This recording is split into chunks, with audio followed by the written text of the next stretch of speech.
ಎಲ್ಲರಿಗೂ ನಮಸ್ಕಾರ ರೀ. ಎಲ್ಲರಿಗೂ ಸ್ವಾಗತ ಬಯಸ್ತೀನಿ. ಇವತ್ತು ನಾನು ಲತ್ತುಡಿ ಮಣಿಲೇ ಕೂದಲ ಹೆಂಗೆ ರೌಂಡ್ ಮಾಡ್ಕೋಬೇಕಂತ ಹೇಳ್ತೀನಿ. ಈ ಲತ್ತುಡಿ ಮಣಿ ಶೆಟ್ರ್ ಅಂಗಡಿಯಾಗ ಸಿಗ್ತೈತೆ ರೀ. ಫಸ್ಟ್ ಹಿಂದಿನ ದಿನ ಬರೋಬ್ಬರಿ ಕೊಬ್ಬರಿ ಎಣ್ಣೆ ಹೆಚ್ಕೋಬೇಕು ರೀ. ಕೊಬ್ಬರಿ ಎಣ್ಣೆ ಹೆಚ್ಕೊಂಡು ಮರುದಿನ ಸೀಗೆಕಾಯಿ ಹಾಕ್ಕೊಂಡು ಸ್ನಾನ ಮಾಡ್ಬೇಕು ರೀ. ಆಮೇಲೆ ಸೈಡ್ಗೆ ಹಿಂಗೆ ಕೂದಲ ಎಳ್ಕೊಬೇಕು ರೀ. ಕೂದಲ ಎಳ್ಕೊಂಡು ಇದು ಕರೆ ಇದ್ರೊಳಗೆ ನಾವು ಶಾಂಪೂ ಹಾಕಿಟ್ಟಿರ್ತೇವೆ ರೀ, ಕರೆ ಡಬ್ಬ್ಯಾಗ. ಇದಿಷ್ಟ ಕೂದಲು ಹಚ್ಚಿದ್ರೆ ನಡೀತೈತೆ ರೀ. ತೆಗೆದು ಸೈಡಿಗೆ ಇಟ್ಕೊಂಡು ಲತ್ತುಡಿ ಮಣಿ ಬಿಸಿ ಮಾಡ್ಕೋಬೇಕು ರೀ. ಕೆಂಡದಾಗಿಡ್ಬೇಕು. ಮೊದಲೇ ಹೇಳೈತಿ, ಪೂರ್ತಿ ಕೆಂಪಗಾಗಂಗೆ ಮಾಡಬಾರ್ದು. ಹಂಗೆ ಕೆಂಡದಾಗಿಟ್ಟು ತೆಗೆದು ಬಿಡ್ಬೇಕು. ಇಲ್ಲಷ್ಟ ಕೊಬ್ಬರಿ ಎಣ್ಣೆ ಹಚ್ಕೊಡ್ರಿ. ಅರ್ಧ ಪಟ್ಟದಾಗ ಹಚ್ಕೊಂಡು ಸವರ್ಕೊಂಬಿಡ್ರಿ. ಈಗ ನೋಡ್ರಿ ಸುತ್ತನೆ ಸುತ್ತಿದೆ. ಹಂಗೆ ರವಾಂಡ್ ಮಾಡಿರಿ ಲತ್ತುಡಿ ಮಣಿನ.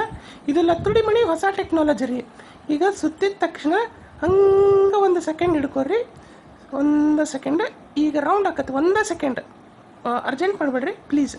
ಹಂಗೆ ಹಿಡ್ಕೊಂಡು ಈಗ ಹಂಗೆ ನಿಧಾನಕ್ಕೆ ಇಳಿರಿ. ನಿಧಾನಕ್ಕೆ